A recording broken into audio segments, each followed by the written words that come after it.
Hey y'all, Pat would like a farmer for another episode of. I'm gonna start over. God bless. That's the first time I've messed that up.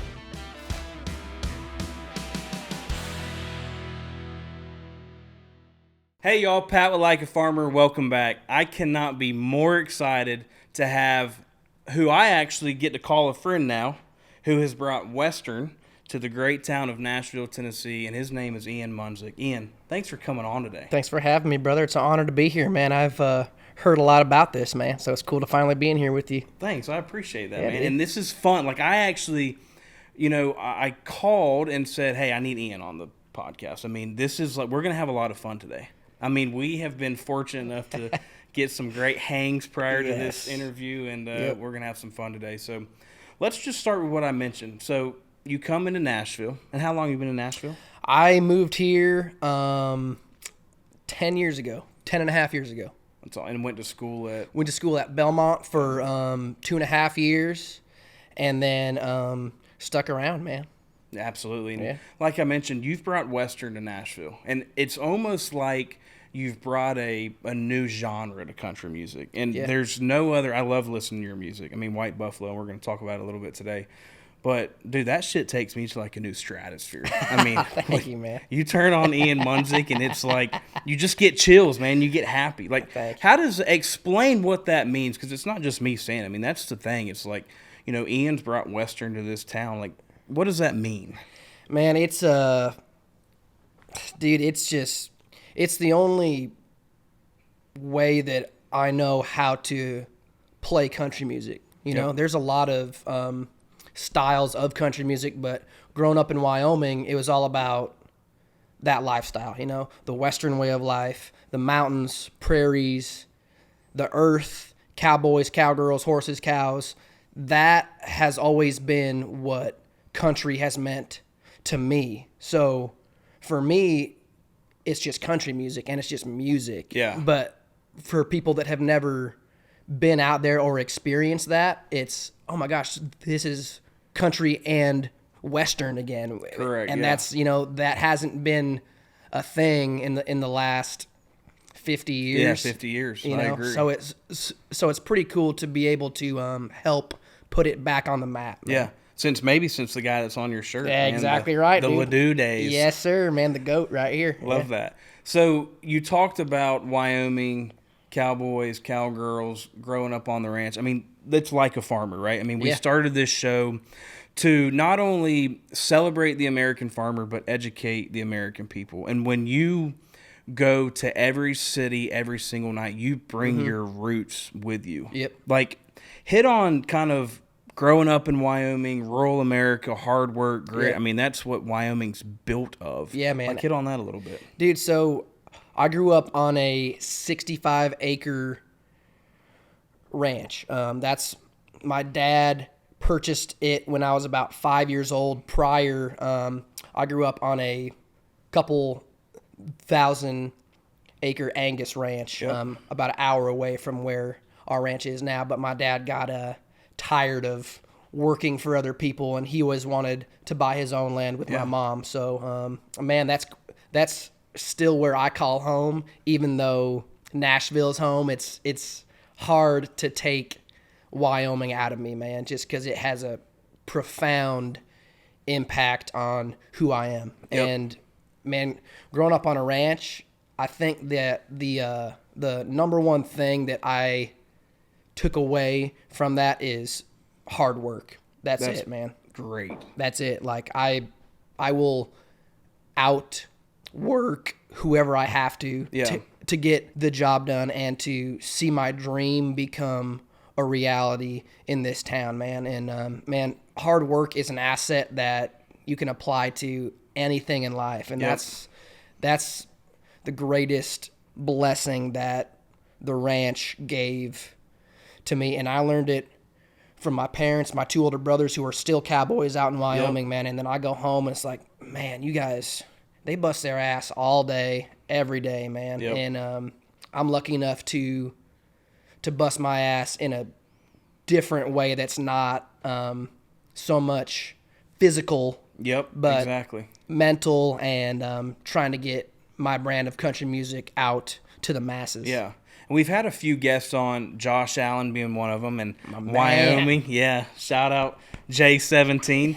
And he talked about the same thing, like the life lessons he learned on the farm, the ranch, he brought to his success today. And that's what you're doing. Every guest that I have on, I always like to see what trait they have of the farmer and the rancher that they bring. And work ethic is first and like foremost what you bring to the table. I mean, it's unbelievable. Yeah, man. I mean, my mom, she is like the hardest working person that I've ever seen, just because she worked a job from 9 to 5 every day, working at the college, would come home, help my dad with all his stuff, cook, do the garden, do our yard, help my dad with whatever he needed help with.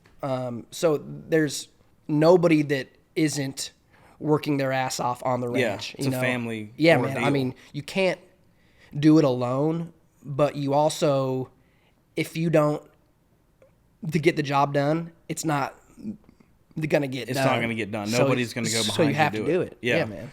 So staying on the family aspect, I mean, music is in y'all's blood. Yeah. Yep. I mean, hit on that. Like, you've got your brothers, 2 brothers, and your dad that continue to play instruments and sing today. Yeah. I mean, it's just when you were born, you knew you were going to be a singer at least. Whether you're going to be good or not, I mean, you've made that road, but hit on that a little bit. Man, so to my 2 older brothers, they play music. My dad has played music his whole life. He taught himself how to play fiddle, and that's like the hardest instrument to play anyway. And then teaching yourself how to do it still today. Yes. Yeah. Yep.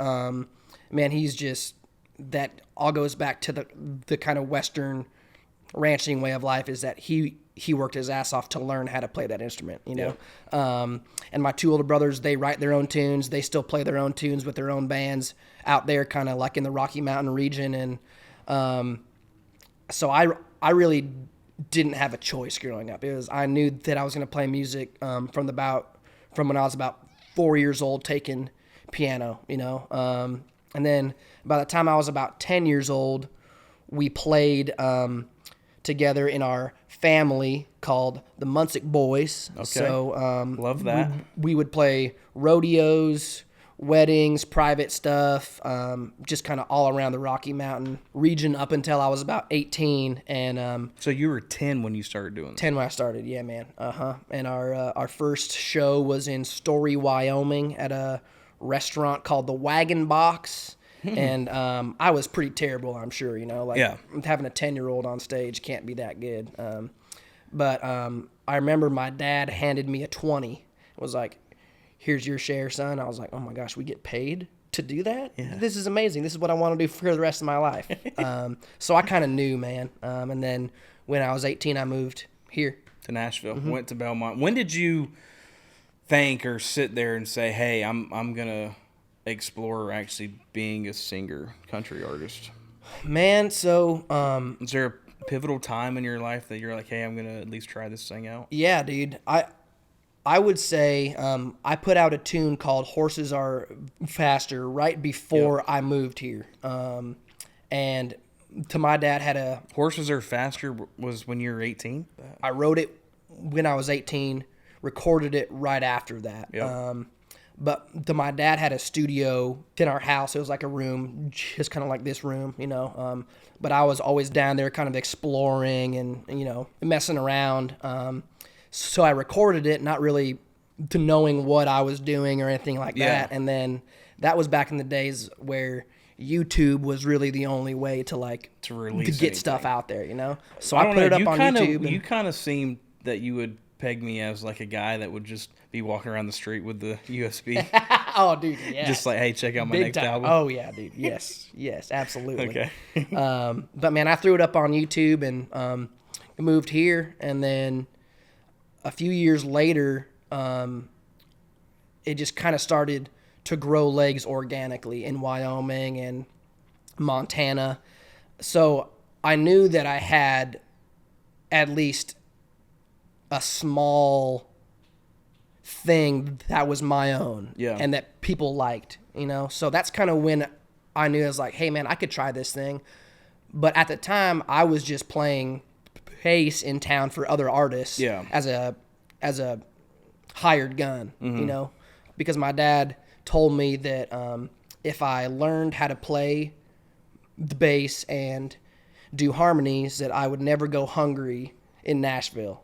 And man, he was right. I got my first gigs that way and played through college. And it was about that time where my now wife hit me up and told me that she had heard my song and that she wanted to just talk about what I was doing, and she had been on the road with some heavy metal bands, but she wanted to get back into the country music world and start her own management. Wow. So yeah, man. So we just hit it off well, and we started to work with each other. And in 2017, I released my first EP that had Horses Are Faster on it, and that was kind of the start of my artistry. Yeah, that's when you knew, okay, I had something. Mm-hmm. Totally says, side note, a lot, and now it makes sense on some of Caroline's demeanors that she was on the road rock band. So yeah, dude. It's starting to make a lot more sense. Yes. But let's hit on that. So I can't sit here and do this interview without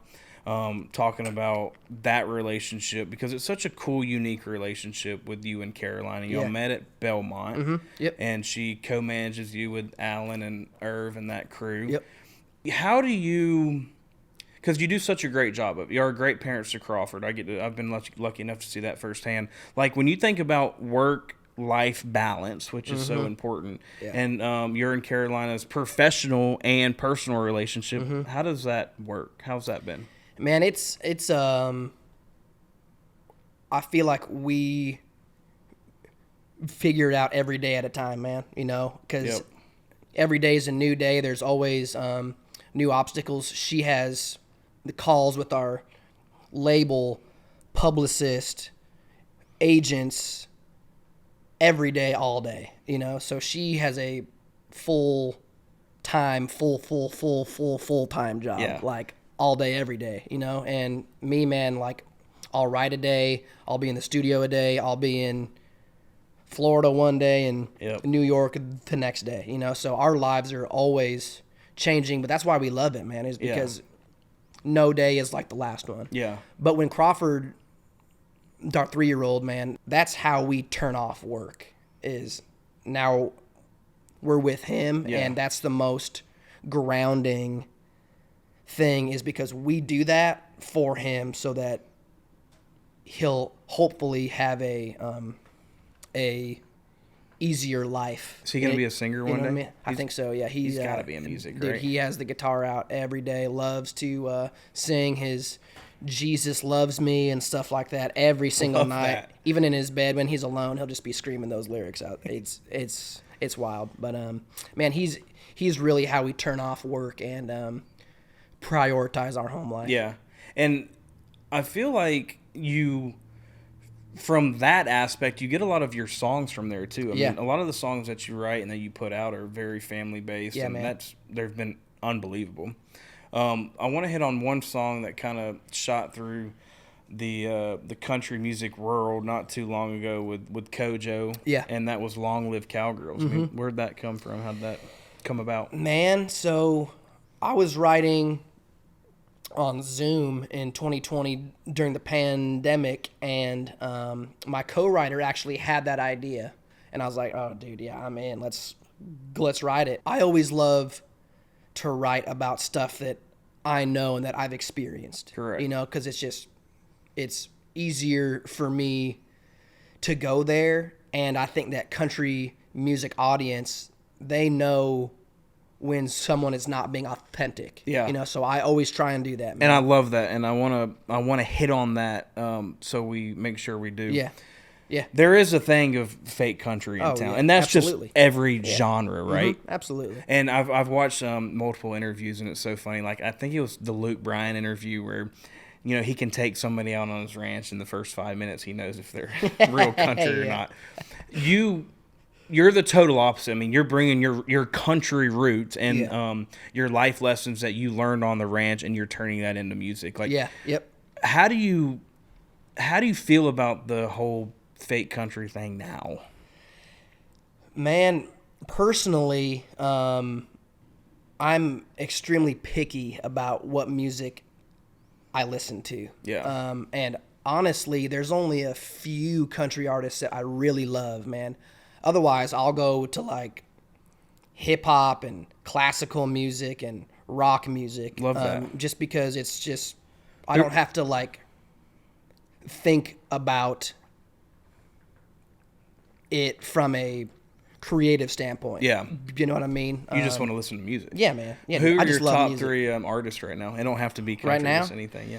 Dude, it really Of all time, doesn't how about change. just give me Okay. 3 all time, and it can be any genre. The Beatles are the GOAT, man. They are the by far my favorite band of all time. Love that. And then I can always go back to I love Eminem, and I love Blink-182 to Chris Ledoux, man. So I'm all over. You're all over the place. Yeah, dude. I mean, you're the guy that you want the aux cord. Oh, dude, yes. Like, if That's we're at because the I had beach two or hanging older out, brothers, like, yeah. and I stole their CDs all the time. They were It had all terribly scratched by the end of it, but I was like, dude, I listened to the shit out of that. I love that. So, man, I had a lot of influences growing up. That's great. Yeah. So, not too long ago, the new album, White Buffalo. Congrats on that. It was a hit. Thank you, I man. said, I Thank mean, you. that's one of the few albums that I personally could just, song one all the way through and just listen to every single one. You tell a story behind Thank it. you, man. Yeah. I mean, how do you, and I want to get back to that before we move on just things that you've experienced within, I'm saying rural America because that's such a pivotal part and audience of Like a Farmer. Like, how do you go about writing your music based off of those life lessons? Man, I get the most inspiration to write after I come home here from Wyoming. Yeah. Because there's just a magic out there, man, that I can't help but tap into. And when I'm not in Wyoming or the West, I feel the longing to be there. And usually when you get that longing is when your heart is like, okay, I need to get some stuff out. Yeah. So that's always how I write my best stuff, man. And White Buffalo was like that was a huge That was just all of that. Yeah, man, all about that, Indian paintbrush, ranch hand, cow shit in the morning. I mean, all of those are just, that is as ranchy as it gets. Yeah. And, man, I just think that people that aren't from where I grew up, there's a escapism that goes into that because the West is a very spiritual place that people that aren't from there go there because they want to tap into that spirituality that comes along with the land there, So I think that people that are from the East listen and they escape for an hour, and that's really cool about music, man. That's exactly what I was talking about earlier. It's like I go into like a different stratosphere, man. Yeah. I mean, it's unbelievable. What I always, anytime that I know somebody that comes from a farm or a ranch and just growing up the land, like I love talking about stories from it. Like, what's a funny story that? Oh gosh, dude, where to start? Yeah. I have two older brothers that are about a year and a half apart, and then I'm 5 years younger. So it was just tag teaming me all the time, and I just didn't have a chance ever. So there's a lot that revolve around there. One time they told me to pee on an electric fence. I did that. Came back. How did that turn out? I was probably like 8 years old, which is just, come on, dude, like an 8-year-old. What are you doing, you guys? But man, they got me good, and I still had Crawford, so it's all good. It worked out fine. Yeah. Probably a little bit of lightning through his veins still, but man, there have been times where we ran over the electric fence on the 4-wheeler irrigating, and oof.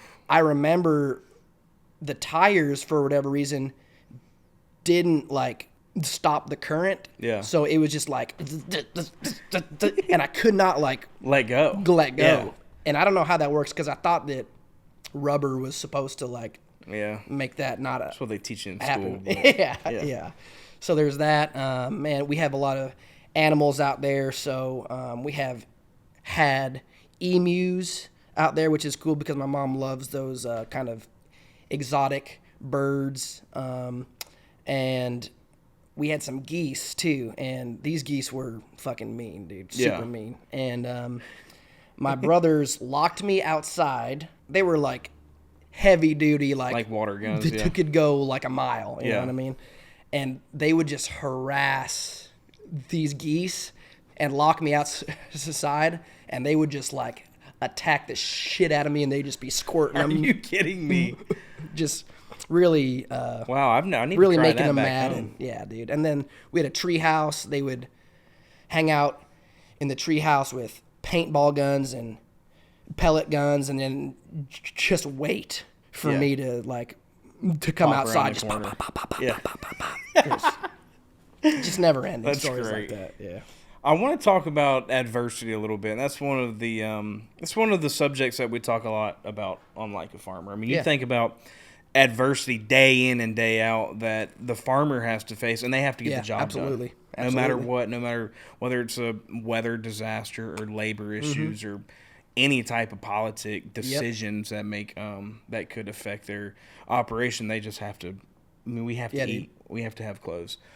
What So you bring a new genre basically to Nashville. Like, how do you go about just saying hell with it? I need to keep to my roots and not listen to what everybody else wants me to do. I mean, that's an adversity right there. Man, yeah.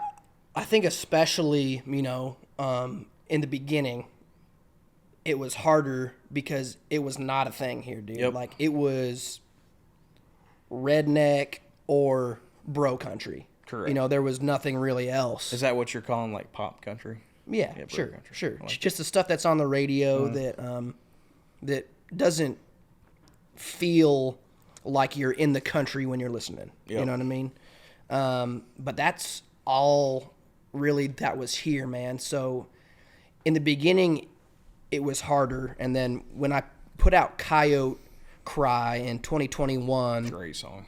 I feel like that's kind of the beginning of when people were like, oh, okay, like I can hear where this is going, And then really in the last year or two, I feel like the country has dramatically started to get more and more cowboy, Western, however you want to call it. So now it's just about me not getting upset when other people try and do that too. Yeah. You know what I mean? Because that just means that I have stayed true and it's worked. Who you are, yeah. You know what I mean? And hopefully the influence in country music will stay, because I think it's healthy, man, because the cowboy rancher influences in that are ones that are going to have a positive impact absolutely on the culture. And just staying true to whoever you are is just important in life in general. Yeah, man, absolutely, dude. That's awesome. Absolutely. You mentioned is it Coyote or Coyote Cry? I pronounce it Coyote. Oh, but it's like, everybody says Coyote. Yeah.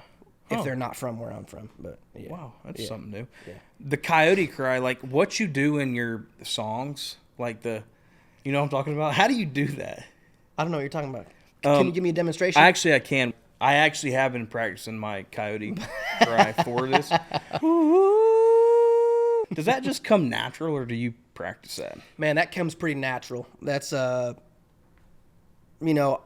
have a high voice, which is called a tenor in the world of the voice. Okay. So that's the highest male voice, So the country music in general has always been low, kind of manly, You know what I mean? But man, that's the only way that I know how and that I can. So it's like I got to make this my own thing. So going into my head voice and going up there is just a cool way of writing for the brand in that I feel like it also takes you to the mountains of Wyoming. It does. And for anybody who's listening that hasn't listened to really any of Ian's songs, it will take you to a place that you might not have ever been.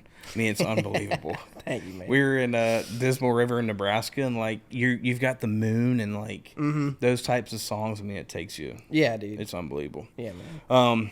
Got sidetracked there. Sorry. So the adversity piece, one of the coolest things that I've ever read an article about in general was, and I don't know, we might have played golf after or before, I don't recall, but there was an issue with a show. Oh, yeah. Nebraska, right? It was O'Neill, Nebraska, and like the local farmers come together and they basically help the production of this concert. Like, dude, what happened? So, two things. Our tour bus broke down an hour away from O'Neill at like 10 o'clock in the morning. So that was a bad way to start, right? Yep. So somebody from the town, and this is a small town, dude, probably like 2,000 people. So just small town, Heartland, Nebraska. And somebody came and picked us up in 2 trucks. And so we got there, and then another truck came and hitched our trailer to the truck and drove it there. So now all of our stuff is there, so we're good. And these are all like locals. These are all just local ranchers that are from there that know that this is the town's highlight of the year, so they're going to do whatever it takes to make it happen. So as we're pulling in to O'Neill, the sky is like green and black, like the Wizard of Oz. Like it's like, like shit is about to go down here. So as we're pulling in, I mean, probably 80 mile an hour winds, thunderstorm, rain. It's just a shit show. And we get there, and the stage is like, it's hilarious. I have a picture of it. It is like just totally mangled and like not even close to being able. It's like, there's no way this is going to happen. Yeah. So we park in the little garage that's right there, and we're making calls like, hey, like, we don't know if this is going to happen or if we can get out of here to our next one, because this is just, it's coming down hard. Yeah. But the staff that was there, they were like, hey, guys, we're going to do whatever we can to make sure that either this happens or that you guys to get out of here. So just hang out for like an hour and we'll see what happens. An hour later, 3 flatbed trailers pull up, a.k.a. the stage. Yeah, yeah. And a local bar donated all of the gear, like all of the audio stuff. Damn, that's awesome. And at 8 o'clock that night, we played a show, dude. And it was janky and it was not ideal, but nobody cared, dude. Not one person that was there was like, oh, man, like, this is not what I was expecting. They were just so grateful that it was happening, and the whole town came together to make it happen, man. And that right there, that is why country towns, country fans are the best in the world, because they will give the shirt literally off their backs to make sure that it happens, man. Preach. Love that. It's awesome. That is. You can't make that up, dude. You can't. I've got a couple segments of Like a Farmer. Let's go. I'm excited for this. One of the segments is the biggest gamble. I mean, farmers take a gamble every day, right? What to grow, when to grow. Yep. How much to grow. What do you think is the biggest gamble you've taken in your life? Absolutely moving to Nashville, man. Growing up in Wyoming, I would say 99% of people that are born in Wyoming die in Wyoming and don't really leave. And, you know, I can understand that because it is a beautiful spot. I want to die in Wyoming too, but it's amazing. But man, I just knew that if I didn't, I would always regret it, you know? And now it's like no risk, no reward, Correct. Man. And I'm glad I did. It's a good one. Next segment, this or that. You have to choose which one. You going a baseball hat or cowboy hat? By baseball hat, does this count? Yeah. Like a trucker hat? Ball cap, yeah. I would say a ball cap, man. Cowboy hats are awesome, but they can be a pain in the ass to fly with, to have in your truck, to just hang out in, man. I would say... Going ball cap. If I could have my King Ropes hat, man, I'm going to have my King Ropes hat. Because it's kind of like a cowboy hat at the same time. It is, man. Like, you see this, like, okay, that's kind of like a cowboy hat, but it's a baseball and hat. The King Ropes hat, I mean, that's the most popular ball cap now around. I mean, you've done a good job wearing that thing. I didn't know King Ropes until I met you, and then I see people all the time with the King Ropes hat. Oh, sweet, man. Well, that's great. YO, baby. YO. Yeah, YO. If you had to choose... Are you going to be the rodeo clown or the bull rider? Dude, that's like the worst option ever. Yeah, I know. But absolutely the bull rider. Rodeo clowns are the unsung heroes, man. They get shit beaten out of them every night. They work the entire time. Bull riders only work for, at maximum, 8 seconds. 100%. The rodeo clowns, they're all night. Yeah. You know. Fun fact, in college I did do a rodeo clown skit where there was 8 of us sitting around the table and we're playing cards, and then they let the bull out, and it was like the last one standing. Bro, like right when I heard that gate swing open, I was gone. Like gone. Dude. So my days with the rodeo clown were very short, limited. I had a good hand too, man. I had a great hand. Yeah, man. So last one, you have to choose which one you would wear the rest of your life. Are you going like hand mittens? And I'm talking about mittens that like don't have the fingers? Yeah, don't have the fingers. Or a football helmet. Oh gosh. And there's no taking this thing off. Like shower, sleeping, singing. What team logo is on the football helmet? I'll let you choose. Okay. Well, if I get my own choice. Dude, I mean, I was going to say that I couldn't do my job with mittens on, but I could still hold a mic, though. Yeah. So I could, but having a helmet, I would probably have to go with the mittens. Me dude. too, Yeah, man. I would have to. Hell yeah. That's just so inconvenient having those, and they're uncomfortable, bro. Like I played in school, they are uncomfortable helmets unless like you're like to Josh Allen and you get like the air vents in them. And, like, for sure, yeah. the Blu-ray right here on your. Yeah, absolutely. What's I'll give you one to ask me this or that. Would you rather wear no shirt all the time, so you can never put on a shirt, or a parka at all times, can never take it off? Think about like going to like your friend's wedding and stuff like that. No shirt on, just you're always that guy. Yeah. If you're like that. And then like when they're like creating the wedding list and Pat's name come up, like shit. Or you're going to the beach for the weekend and then you have to wear a parka. I'm a Florida boy, man. I love the beach. I'm going no shirt, bro. Okay. I'm going no shirt. That was a good one. I need to write that one down. You'd be like a trailer park boy. 100%. Yeah. I mean, I'd be doing think about this. Every episode of Like a Farmer with no shirt on. Bro, that would actually be kind of on brand. It kind of in a lot of ways. Yeah, that's true.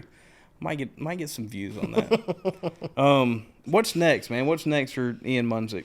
Dude, we are just we're on the Buffalo Roams tour for the rest of the year, dude. We're going from New York all the way to LA, dude. So everywhere. That's awesome. In between, which is cool, man, because we've never played the Northeast ever. We've never headlined in Cali, dude. So it's a lot of places that I've never been to or played at. So man, it's going to be fun. And, I'm bringing along a lot of awesome my people. favorite country artists that are a lot like us, man. They still live on ranches or they come from that background, which is really cool.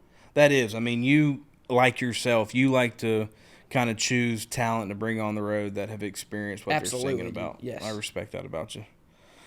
That's awesome, man. Dude, I can't thank you enough. I mean, I'm appreciative of our friendship, and I love watching you do your thing on the stage and even off the stage, man. I mean, I meant what I said. You and Caroline are great parents, and thank you, man. I know that's first and foremost. That's what y'all's goal in life is to be a good parents to Crawford. So I respect that, and I just enjoy our friendship and can't wait to keep watching you kick ass. Thank you, brother. I'm just going to keep on living life like a farmer. I love that. Wow. Mic drop. Thank you on that. Thanks again, man. Seriously. Yeah, bro. Of course, good time. Man. Love of you, course. brother. Yeah, man. You too, Pat. And as always, like, follow, comment, subscribe. Do whatever you got to do to be attached to Like a Farmer.